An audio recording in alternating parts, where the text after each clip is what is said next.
way, they do protest for different reasons. So as we talked about, I mean, it has been fertilizer policy in the Netherlands. It was tax policy on diesel in Germany.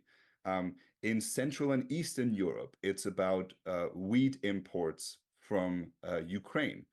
Essentially, the argument being right now, in order to support Ukraine, we're going to have free trade with Ukraine and allow wheat imports. But farmers are complaining that Ukraine produces under very different sets of regulatory standards, and thus the grain the grain and wheat is much cheaper compared to what we're used to in many EU member states.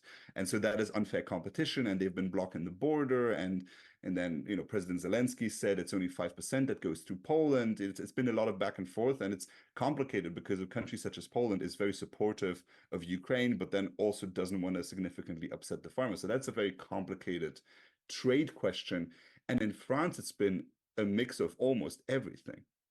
I mean, everything from trade policy to the bureaucracy surrounding water reservoirs to retail negotiations. So the French government negotiates with retailers and says, yes, we're doing something about inflation. We're going to bring prices of food down, but then the retailers cut corners by essentially, reducing what they pay farmers. And they say, well, sorry, the government told us to reduce food prices, and you're the ones that have to pay. This whole pretense like, oh, we can make food cheaper, but nobody has to pay any money for it, right?